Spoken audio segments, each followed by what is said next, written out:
El déficit hídrico que afronta el país no solo ha derivado en una declaración de emergencia agropecuaria en algunas zonas del país, sino en un llamado de atención de OCE con respecto al uso racional del agua potable.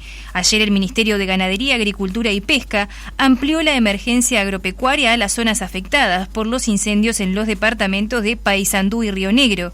De esta manera, se suman 4 nuevas seccionales a las anunciadas la semana pasada. Desde el organismo estatal se advierte que hoy tenemos una situación difícil en todo el país. ¿Cómo está enfrentando OCE esta situación y cómo se está brindando el servicio en el este del país? Lo conversamos esta mañana con Raúl Montero, presidente de OCE. Montero, ¿cómo le va? Buenos días, gracias por atendernos. Sí, buenos días, un gusto estar con ustedes. El gusto es nuestro. Montero, ¿nos puede aclarar en primer término con respecto al agua potable, en qué punto estamos hoy? Le pregunto esto obviamente en función de las circunstancias, la falta de lluvias de los últimos días y, por ejemplo, estos elementos que se han sumado como la declaración de emergencia agropecuaria que ha realizado el Ministerio de Ganadería, Agricultura y Pesca en ciertas zonas del país. ¿Cómo se está en esta materia? Bien, una de las características que tiene esta sequía o este déficit hídrico es que es bastante general en todo el país. No es una circunstancia común, muchas veces la sequía se reduce en alguna zona y eso hace que uno pueda concentrar más recursos, tanto humanos como materiales, en atender una determinada zona. En este caso se trata de todo el territorio, lo que hace un poco más dificultoso el tema. Y respondiendo a su pregunta, creo que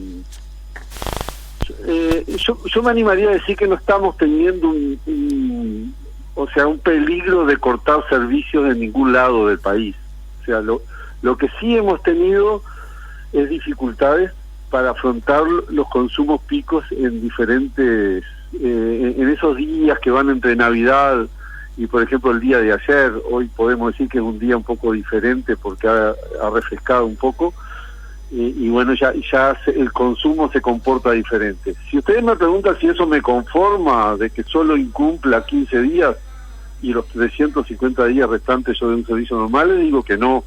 Yo creo que nosotros debemos estar preparados para dar agua a los 365 días, aunque eso implique que uno sobredimensione alguna infraestructura, ¿verdad? ¿Qué quiere decir sobredimensionar? Que uno esté capacitado para ese momento pico y le quede como ociosa parte de ella el resto del año.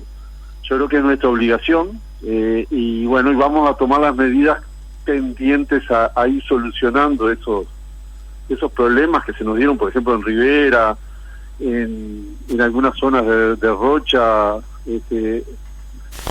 Yo decía con algunos colegas de ustedes que estábamos en un momento, en una situación tan límite en algunos lugares, que cualquier cosa que nos pasara hacía que nos quedáramos sin dar un servicio normal. O sea, ¿qué quiere decir cualquier cosa que nos pase? Por ejemplo, un corte de energía de unas horas o una rotura de una tubería importante hace que ya no podemos dar un servicio al 100% de nuestros clientes en determinados lugares.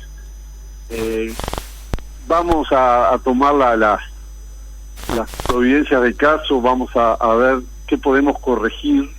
Por ejemplo, Rivera, repito, por ejemplo, Rocha, algunos en el balneario de Rocha, algunas zonas del área metropolitana, sobre todo al noreste, que sabemos que tuvimos problemas. Ya estamos atacando algo de remanso de Neptunia, que tuvimos un llamado de atención antes de ayer, y creo que, según los informes que tengo, que se debe a un mal funcionamiento de una válvula reguladora de presión. Ojalá que sea eso y podamos mantener un buen servicio en esa zona que se provee del sistema Montevideo, aunque sea Canelones. En fin, o sea, creo que estamos en una situación límite. Tuvimos en déficit en algunos los días más difíciles del año seguramente, y estamos atentos a cómo evolucione la sequía. O sea, si la sequía sigue tan dura como está y se prolonga mucho tiempo, ahí podemos empezar a ver otro tema que a veces es más difícil de arreglar, y es cuando uno ya no cuenta con la materia prima para potabilizar. O sea, cuando ya nos quedamos sin agua, no es que le demos poca agua o porque no llegue a determinados lugares, o porque no lleguemos porque se corta la energía, o porque se rompe la energía, sino porque ya no tenemos materia prima.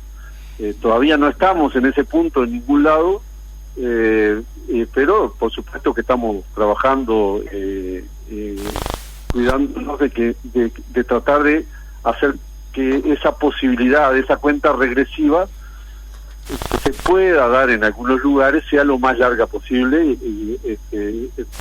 y bueno, esperar la lluvia, ¿no? Esperar la lluvia. Ahora, Montero, ¿cuánto tiempo, discúlpeme así, cuánto tiempo antes comienza a planificar OCE lo que aparece como lo más obvio, ¿no? El traslado de la cantidad de gente que está en Montevideo o en la zona metropolitana a zonas del país, como usted marcaba recién, Maldonado, Rocha u otros departamentos, para tratar de acompasar esa alta demanda que va a tener con una oferta de similares características?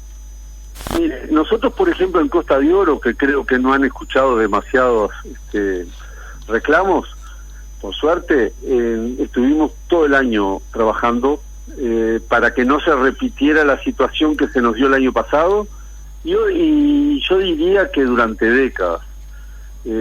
Así es que nos preparamos, trabajamos, creo que cumplimos el objetivo durante el 2021, y bueno, entre Navidad y el día de hoy, salvo alguna excepción por alguna rotura que es bastante, es hasta lógica, pero que no duró más de medio-día, tuvimos más del 50% de los depósitos en horas del mediodía, por ejemplo, lo cual es histórico. Lo mismo con la zona del Santoral, que aunque no sea zona balnearia, toda la gente de San Ramón, San Bautista, San Jacinto, Santa Rosa, hace un año estaban sin agua del mediodía para adelante, recién tenían agua en la noche, y con un montón de camiones cisternas circulando, y hoy podemos decir que no tenemos menos del 70% a esta hora en los distintos lugares de depósitos llenos de agua. Creo que no es una cosa que hay cosas que uno no las puede hacer en el año. Creo que ya este fin de año y comienzo de año nos desnudó algunas cosas, algunas falencias, y bueno, atacaremos el 2022, durante el 2022, para que en las próximas fechas tradicionales tengamos una mejor situación.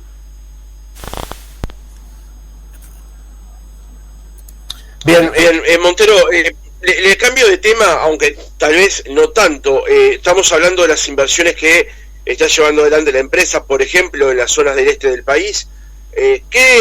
¿Cómo está previendo las inversiones OCE, no solamente para el este del país, sino para otras zonas del país, donde también tengan algunas otras dificultades? Bueno, por ejemplo, estamos hablando de agua, ¿verdad? Sí, el caso del saneamiento es un caso aparte. Estamos planteando, por ejemplo, una usina nueva en Melo, que ya venía marcada la necesidad de años atrás. Ya se hizo el proceso licitatorio y se va a adjudicar. Creo que indudablemente esta crisis que usted mencionaba nos va a marcar que en Rivera realicemos algunas obras que estaban planteadas como estudio, pero que ahora se van a tener que confirmar, y mejorar el suministro de agua, preparándonos para poder cumplir el 100% de los días. Y también por supuesto que el tema, el área metropolitana, que seguramente sea una de las 2 obras más importantes que podamos encarar en este periodo, vamos a comienzo de este año, yo creo que a fines de este mes ya vamos a tener alguna reunión a alto nivel con OPP para a los efectos de poner en marcha lo que se ha dado llamar el proyecto Neptuno, que sería el que le daría seguridad al área metropolitana, que estamos hablando nada más y menos que del 60% aproximadamente de la población de nuestro país. Aclaremos, Montero, qué es el proyecto Neptuno, porque fue una cosa que se comenzó a manejar a comienzo de este mismo año, y el directorio de OCE ha avanzado con esa propuesta para los próximos años. Le decía Montero, justo no me escuchó, que le aclarara a la audiencia de qué se trata el plan Neptuno, que fue un plan que OCE comenzó a avanzar en este año, en el 2021 en realidad. Sí, el proyecto Neptuno, no le escuché, discúlpeme. El proyecto Neptuno se trata de actualmente el área metropolitana se surte de agua desde el río Santa Lucía y tiene una sola planta potabilizadora, que es la que está en Aguas Corrientes, y tiene la primera línea, la línea histórica, y bueno, y la cuarta, la quinta y la sexta línea que traen el agua desde Aguas Corrientes a Montevideo. Esas líneas nos han dado algunos sustos, no sé si ustedes recuerdan, pero seguramente ha habido 3 o 4 momentos en que hemos estado preocupados por la rotura sobre todo de la cuarta, que deja sin agua a una parte importante de Montevideo, sobre todo la zona donde están los hospitales y los sanatorios, esa zona alta de 8 de octubre y Boulevard, y Avenida Italia, ese nudo que hay por ahí. Y bueno, se optó, esta administración optó a llevar adelante darle el visto bueno a una iniciativa privada que plantea independizarnos del río Santa Lucía y sacar agua del río de la Plata, hacer una planta también independiente de Aguas Corrientes, o sea, una usina propia independiente, y una línea también independiente de esas primera, cuarta, quinta y sexta. O sea, sería como la séptima línea. Recuerdo que la segunda y tercera están fuera de servicio, por lo tanto estamos hablando de sumar una quinta línea al aprovisionamiento de Montevideo. Eso está el proyecto de ingeniería, o sea, la factibilidad técnica definida. Nos queda avanzar, porque ya se ha trabajado mucho en la parte económica, y por eso espero que ya en enero, fines de enero, principios de febrero, podamos poner en marcha el proceso licitatorio y bueno, tratar de comenzar con la obra lo antes posible. Montero, buenos días. Roxana Pérez lo saluda. Quiero hacerle una consulta de la audiencia, que justo nos llega un mensaje por un problema que está sucediendo en la zona de Barrios Blancos, donde dicen que el agua presenta problemas de turbiedad y de baja presión, sobre todo en los últimos días.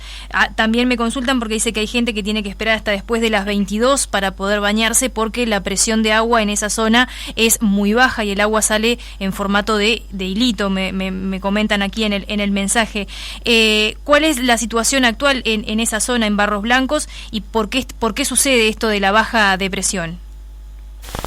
Bueno, si yo me pongo a decir por qué sucede, yo supongo que es un tema de distribución, que no estamos llegando con buena presión a ese lugar, y la turbiedad a veces se presenta cuando hay variaciones muy grandes de caudal. O sea, cuando un sistema está en régimen, funcionando normalmente, la turbiedad inerte que puede haber en las tuberías nos espanta y no llega a los vecinos. Tomo nota y vamos a ver, nos esa zona es un poco crítica para nosotros, es la zona este de Montevideo, del área metropolitana, que tiene algunas dificultades. Creo que hemos ganado en la Costa de Oro, que antes se surtía en gran medida y le extraía agua a esa nota y la deprimía aún más. Ahora, al ser más independiente, más autónoma, podemos llegar a extraer menos agua y ya no afectarla tanto. Otra cosa que estamos planteándonos, y vamos a ver si podemos llevarlo adelante, es poner en funcionamiento nuevamente la planta de Pando, que se dejó fuera de servicio y que por lo menos le daba más independencia a toda esa zona, pero lo vamos a ver. Tal vez estaba dentro de la respuesta a la pregunta anterior que me realizaron, y que vamos a ver si podemos, no es porque represente gran cantidad de agua para Montevideo, si lo comparamos con el agua de Montevideo, pero sí le daría autonomía a esa zona y que no dependiera tanto de la distribución de Montevideo, que es bastante compleja. Hacer una ciudad para nosotros es muy grande, ¿no? Bien, Montero, aprovecho para trasladarle otra consulta que nos llega desde la audiencia, que es en estos días que hubo anuncio de ola de calor, consultan cuál fue el día de mayor consumo de agua, tanto aquí en la capital como en la zona metropolitana. ¿Saben lo que pasa? Que tal vez es un problema de distribución. Yo pienso que no son los peores días de Montevideo, porque Montevideo tiene menos gente de la habitual. Por lo tanto, no creo que haya... El agua en Montevideo no debe haber estado mucho más de 650.000 metros cúbicos por día. Creo que menos. Vi algunos números de 620.000. Pero sí, estuvo lejos de los casi 700.000, que es el récord histórico de hace unos años.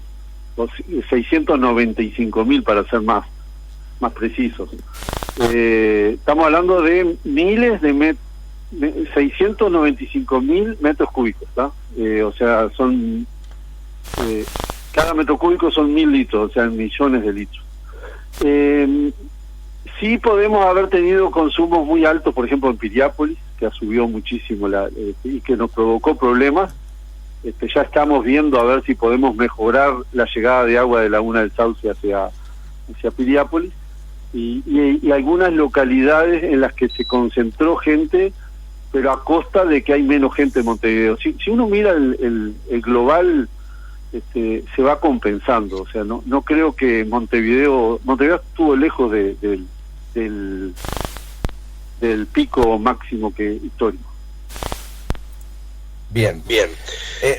Montero, una pregunta más con respecto al tema de los servicios de OCE para luego migrar hacia otro tema. ¿Cuál es el tiempo de respuesta que tiene hoy una denuncia que recibe la empresa con respecto a una rotura, de una llamada de un usuario? ¿Cuánto tiempo demora la empresa en llegar y reparar esa rotura?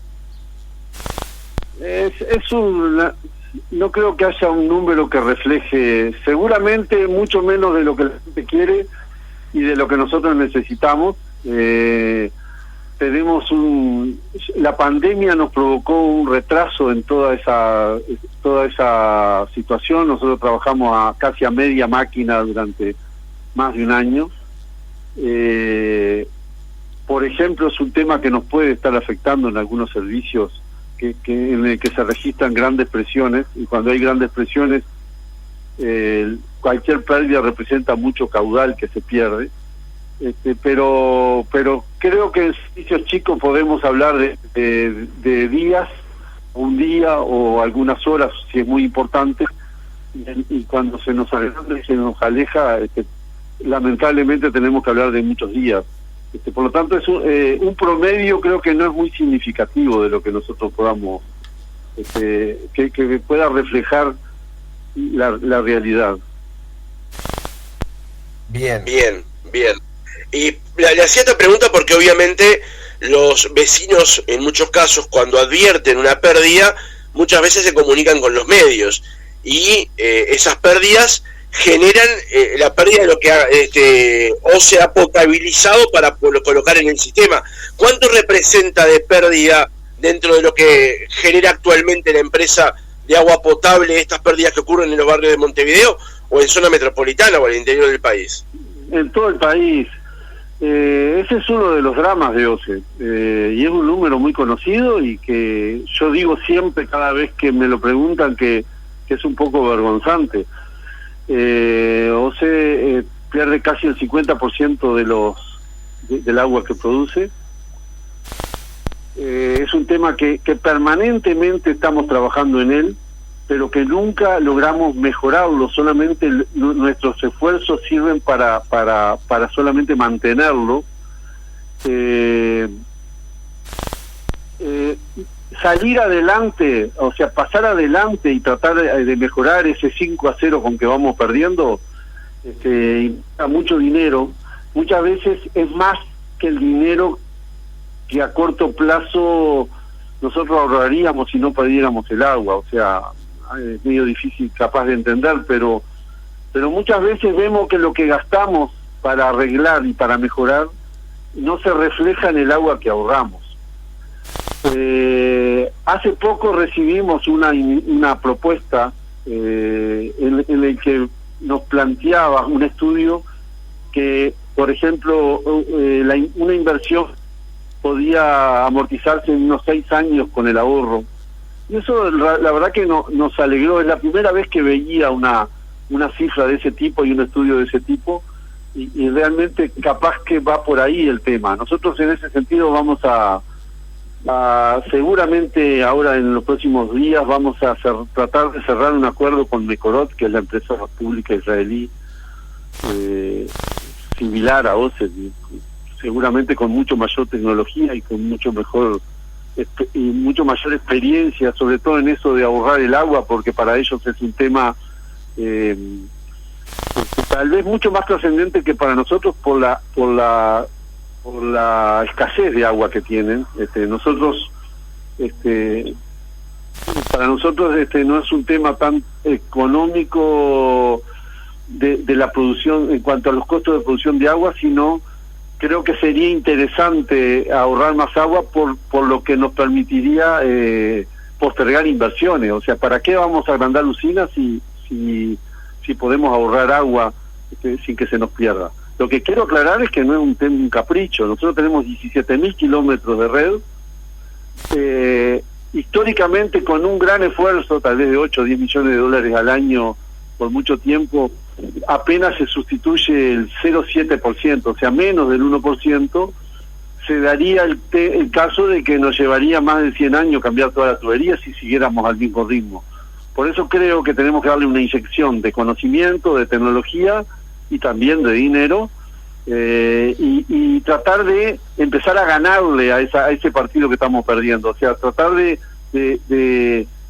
descontarle ese 50% y pasar a valores más razonables, no un 100% que sería prácticamente inviable e irracional, porque hay un punto en el que realmente lo que gastemos en mejorar es mucho más que lo que vamos a ahorrar en agua. Entonces ese punto tendría, por ejemplo, un 75%, por decir algún número, un 70 o un 75%, y bueno, vamos a tratar de es uno de los objetivos permanentes que tenemos, y este año queremos ver si podemos hacer un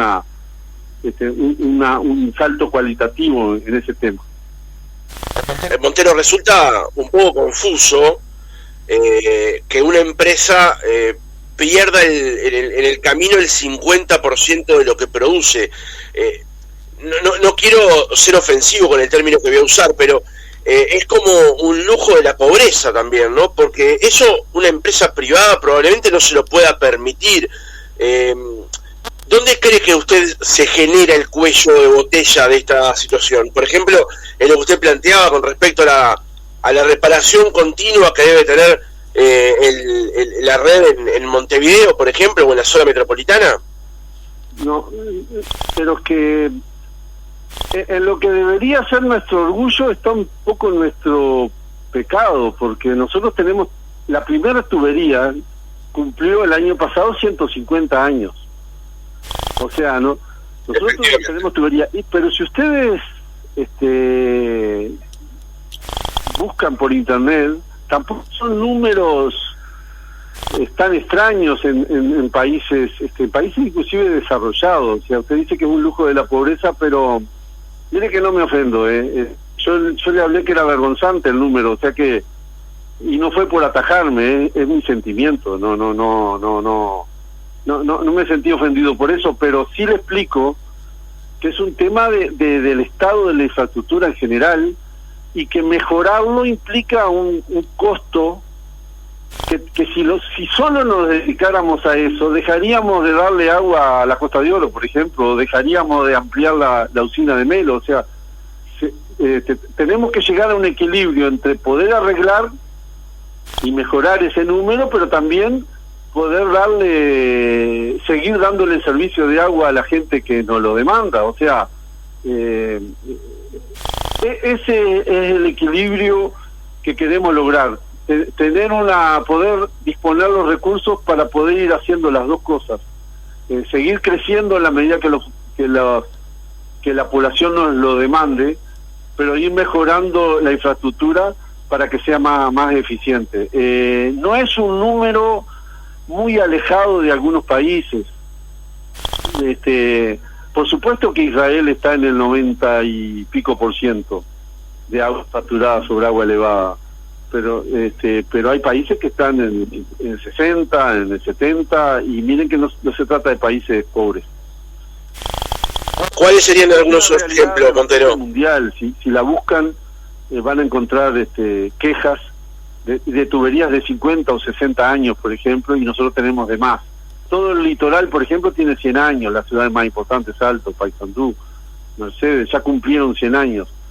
El resto del país seguramente estemos por los 90 años. Montevideo arrancó a 150 años la historia. Es un poco difícil, seguramente el país siempre priorizó crecer y descuidó mantener una infraestructura que fue histórica, y realmente tuvimos precursores muy valientes, pero que capaz que no supimos estar a la altura en muchos casos. Me están haciendo hablar casi de filosofía, pero es así. O sea, es un tema que es muy difícil arreglarlo de un plumazo. Alguien dijo que solucionar el tema de las pérdidas acarrearía implicaría una suma de $400 millones, pero les recuerdo que $400 millones es el presupuesto anual de OCE, y de eso usa 70 invertido.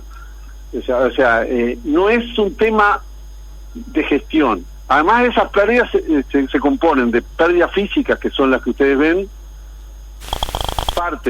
porque hay pérdidas invisibles que no se ven, son más difíciles de encontrar. Hay que usar métodos un poco más complejos, y después tenemos las pérdidas administrativas, porque medimos mal, o también lamentablemente por los fraudes que puedan haber. Claro. Creo que eso que ustedes ven implica más o menos el 10% o el 15%, siendo un poco más generosos. Por supuesto que lo tenemos que atacar. Me siento responsable de ese 10-15%. Lo otro creo que es un tema a encarar, y a buscar ayuda, que es lo que estamos haciendo, por más que los técnicos de OCE han estudiado mucho el tema, pero bueno, sí. Nunca es malo pedir ayuda a los que saben mucho de un tema. Montero, le planteaba justamente este tema porque el concepto se llama agua no facturada, ANF, justamente está en la página de OCE, y se establece que más del 40% del agua potable no se registra en los sistemas urbanos de agua antes de llegar al consumidor, más o menos es lo que se maneja. Son más de 32 billones de metros cúbicos de agua potable alrededor del mundo que se fugan en los sistemas urbanos de agua al año, con un costo superior a los $18.000 millones, más en el entorno del 40%, digamos. Pero le cambio de tema, Montero, porque estamos llegando ya al final del reportaje, sobre finales... Me pareció que por la cifra, no es OCE eso. No, esa información que está publicada en la página de OCE en base al Banco Mundial, Emilia Waters y Agua, Global Market Water y Aderasa.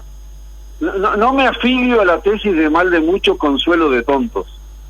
Solamente cito de que en el mundo no es tan raro eso, para demostrar que no es un problema fácil, y que bueno, que gente que tiene más poder económico que nosotros también tiene dificultades para resolverlo.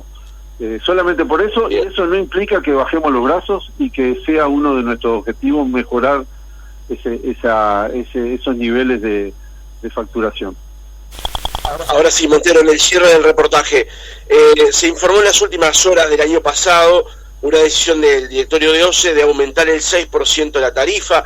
El director de OCE, en representación del Frente Amplio, Edgardo Ortuño, votó en contra y en Twitter expresó que propuso él mantener el valor de la tarifa en atención a la situación social de emergencia por la pandemia que requiere no aumentar, retomar los apoyos a los sectores afectados, no cortar el servicio de agua por atrasos y en julio evaluar.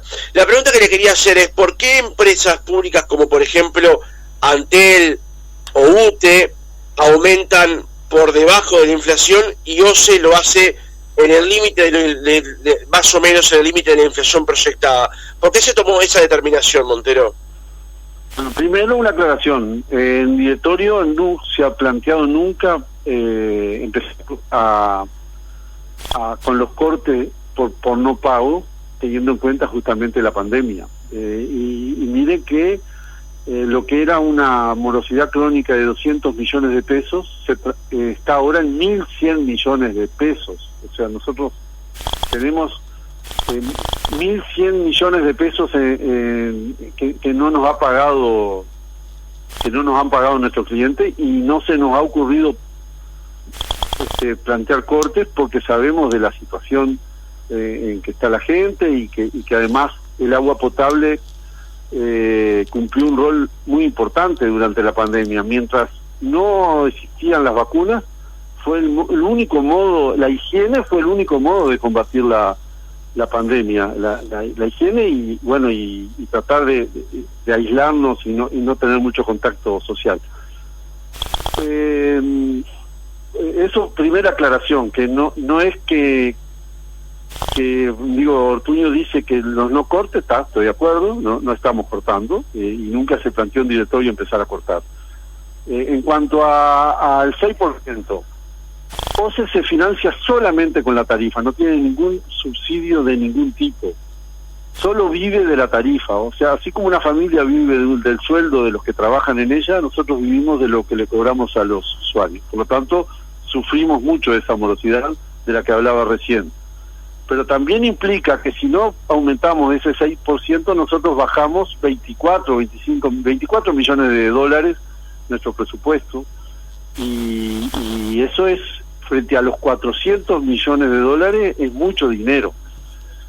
Así que yo creo que es un tema, a mí me gustaría también que hubiera dinero extra a lo que podemos cobrar de la tarifa y poder mantenerla, pero las reglas de juego son esas. O sea, y los dineros que vengan o sea, Ortuño tampoco planteó que no los cobráramos, él plantea que los cobremos, que el Estado en general nos brinde, nos haga un subsidio o una subvención que contemple ese aumento. Él nunca habló de no aumentar y quedarnos con esa plata, porque nosotros no funcionaríamos. Yo creo que los otros entes tienen otras posibilidades, porque ellos tienen, por diferentes motivos, tienen un resultado superavitario en la caja, y por lo tanto pagan impuestos por esa renta. Nosotros no tenemos renta, nosotros lo que nosotros cobramos nos lo gastamos en funcionar, en invertir, en pagar la deuda, que es importante. La deuda de OCE es de 400 millones de dólares, lo mismo que su presupuesto, y ese servicio de deuda nos lleva como 60 millones de dólares al año. O sea, nadie nos ayuda a nosotros. Cuando me ponen de presidente de OCE, me dicen, usted tiene que gestionar la OCE bajo estas reglas. Las reglas son que es esa financiación.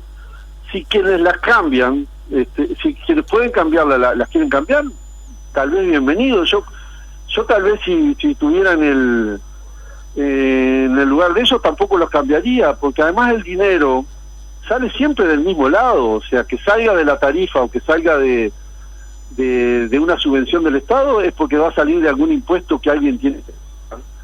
Y bueno, lo va a pagar también la misma gente, o sea, y creo que, miren, en el fondo, yo creo que si bajo la tarifa o no la subo, lo único favorezco a los... Estoy favoreciendo también a los que gastan mucho y tienen más poder adquisitivo. Creo que es más justo esto que planteamos, que sea en proporción a lo que consumen. Así que yo creo que es un tema de roles. A mí me dicen, hay que gestionar la OCE, estas son las reglas, me atengo a esas reglas. Si quieren que las reglas sean otras, pueden ser bienvenidas o no, pero es otro tema y lo planteamos, pero no en esta situación. O sea, OCE no podía renunciar a esos 24 millones de dólares que le representa ese 6%, porque eso daba en la fórmula. O sea, hay una fórmula paramétrica que plantea cómo mantener que los egresos sigan valiendo lo mismo. O sea, cómo poder hacer frente a los egresos. Y se hace en base a una clasificación de esos egresos, en energía, en mano de obra, en costo de la mano de obra, en variación del dólar, en variación de la construcción, y bueno, y de acuerdo a los índices proyectados, la fórmula paramétrica daba un 6,22. Bueno, nosotros redondeamos y renunciamos a ese 0,22, que tampoco es poca plata, es $1 millón en el año, y mire que $1 millón da como para hacer el saneamiento de 20 manzanas de cualquier localidad del interior. O sea, tampoco es poco dinero $1 millón, que a veces cuando hablamos de números grandes como que le faltamos el respeto a ese dinero, y a esa cantidad, y no lo aquilatamos bien. Así que esa fue mi posición, solamente ajustar la tarifa para que nuestro poder adquisitivo siguiera siendo el mismo, para poder hacer frente a los gastos que tenemos y a los costos de inversión, y porque las reglas para poder no hacer eso, o funcionábamos a menos